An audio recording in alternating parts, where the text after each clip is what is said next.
Once it enters, it pushes you only in one direction.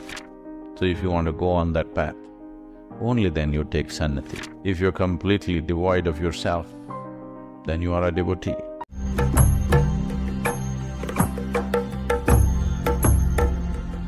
I never went to any place and learned anything.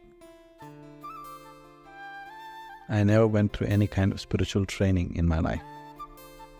But there is no aspect of spirituality that I am unaware of today.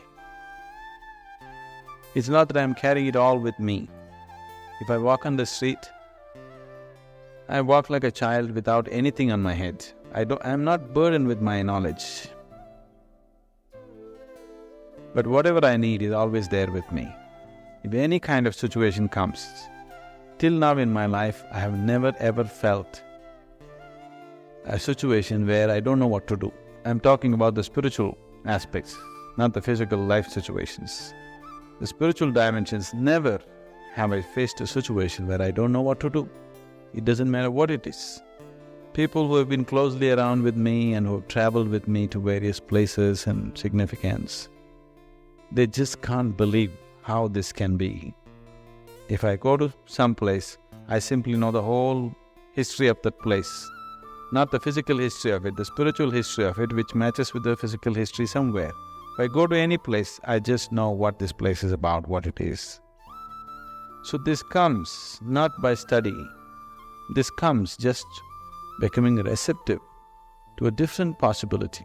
When I say a different possibility, most of the beings who are truly spiritual, they never came out and said anything. They are the smart ones. Because the moment you open your mouth and try to say something about a dimension which is not in your experience, you attract so many problems to yourself, endless amount of problems. You can get crucified because you spoke. Or you can come near crucifixion and you have to manage it tactfully here and there, playing all kinds of tricks, otherwise they will crucify you, one way or the other. Today, crucifixion doesn't happen upon the cross. They'll call the tax man or the policeman or this man or that man and try to fix you somehow. So most of them never spoke. This does not mean they did not contribute. Everything that they knew, I usually say they laid their eggs all over the place. They laid their eggs in many ways. All the mystics on this planet, most of them never spoke or taught anything to anybody. But everything that they knew, they invested in a certain way in the world. It's always available. If you ask me, for me, Gautama, the Buddha, is not 2500 years ago. For me, he is right now. He's as alive today as he was then. Because he's always accessible. And like this, there are thousands upon thousands of masters. The word Sannidhi literally means to be in grace. Sannidhi is a form which invokes devotion. It's purely for devotional purpose. It draws you towards devotion and makes you available to grace. A devotee means who you are. Even if it's become not so important yet, at least you know it's not important. You have at least understood. Maybe it's not an experiential reality yet, but you know, you have begun to understand, whatever I think I am is of not any consequence.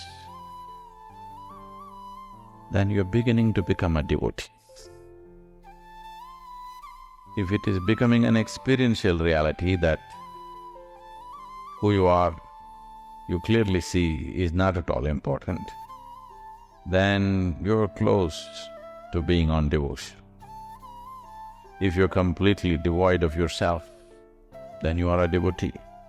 So if you want to go on that path, only then you take Sannidhi. Sannidhi is not some kind of tool that you can use it whichever way you want. Once it enters, it pushes you only in one direction. It's predetermined where it should go.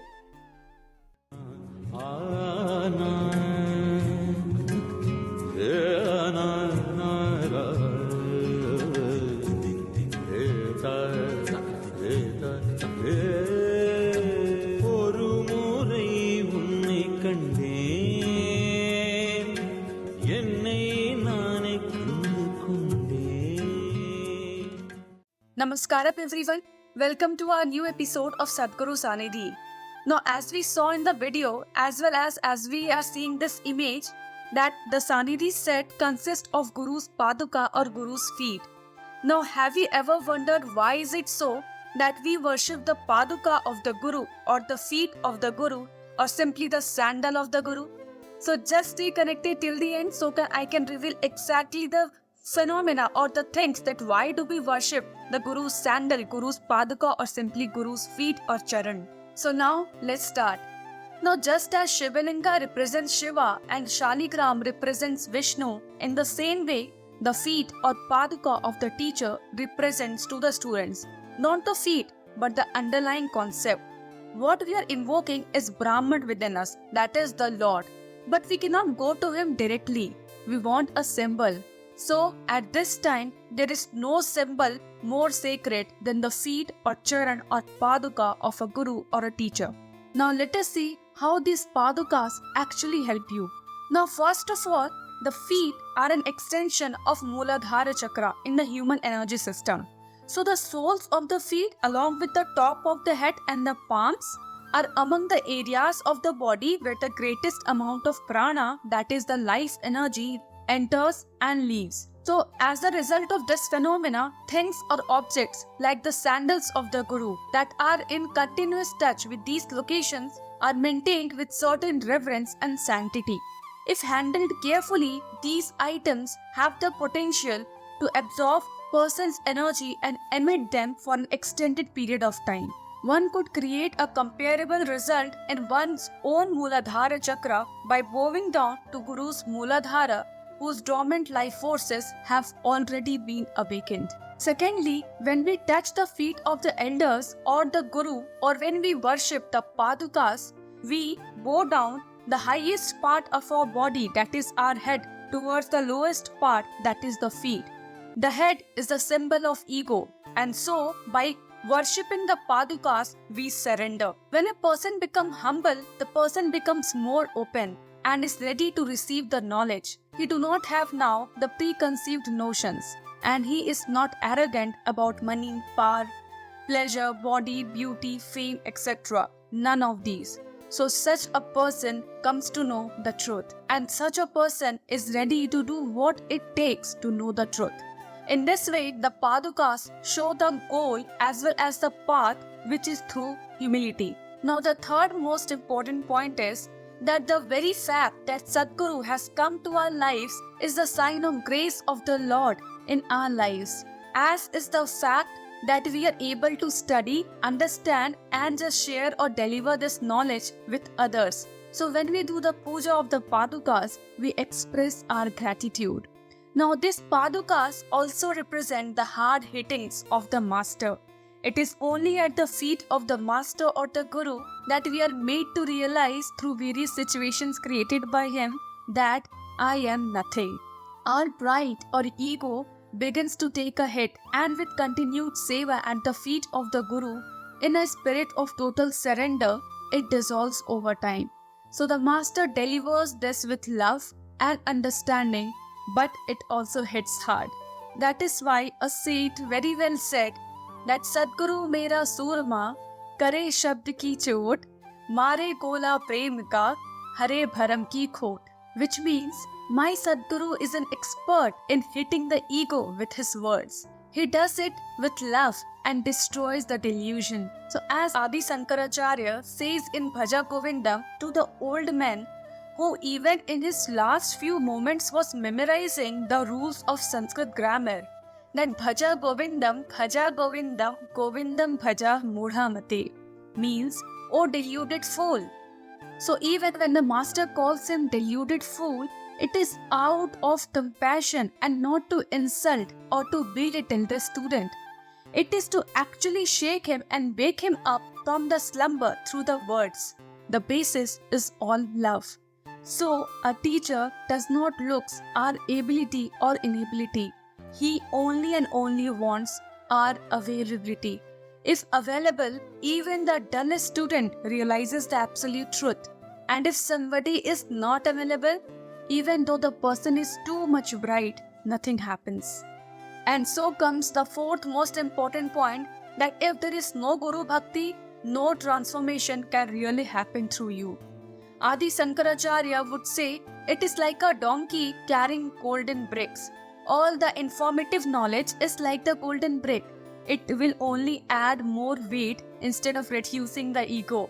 So Guru's Paduka is the symbol of hard hitting of the master and one's readiness to accept it. Through Sadhguru Sannidhi, we become available for grace. The grace of the Guru always protects the disciple, whether the disciple knows and acknowledges it or not. The moment one comes under the umbrella of the Guru, a master who has known the truth, the grace of the master always protects him or her. We all know that how grace is very much important for any spiritual being, because there are lots of weaknesses that we have, which we cannot overcome by our own effort. We may try very hard, but anger, lust, jealousy, passion, insecurity, the very sense of identifications with the body, with the mind, all these are very difficult to overcome. Merely by self-effort, it is not possible. Grace is necessary to overcome all these. The more the student invokes the grace, the more the grace protects the student. Not just the student, even his entire family, the people around him, as well as the entire environment get purified. Not only do the Padukas protect, but the Guru's Paduka promise that they will establish the seeker in the kingdom of dispassion and detachment. So following this, the fifth and the most important point that comes during worshipping of Padukas is, when the worship of Paduka is done regularly in sadhana, it helps to burn away all the negative tendencies slowly and steadily, because the devotion that grows in one's heart will burn away all the negative illusions and limitations. In the fire of self-knowledge, all the ignorance is just burned away and the karmas of many lives are just destroyed. Srimad Bhagavad Gita also said in the 4th chapter that the fire of knowledge burns away all one's karma, just as a small spark is enough to burn away the huge stack of hay. So lastly, blessed are we that we were found by Sadhguru and are taken under his own wings. So now, this Sadhguru Sannidhi Sangha is an opportunity to learn a very powerful Sannidhi Guru Pooja process and receive the Sannidhi Sadhana, which will help create a meditative space for one's inner transformation. According to Sadhguru, Guru Pooja is a very powerful way of making your system an invitation to the divine. So this is a very special program for the meditators and seekers to stabilize Guru Sannidhi, which is a very powerful energy space in their own home. This online program is going to start from 19th November 2023. This program is meant to enhance one's progress on the spiritual path, experience Sadhguru's presence in your own home, and also create a very meditative space for your own sadhana. So this program is a very invaluable opportunity for those who aspire to constantly soak in the presence of Guru.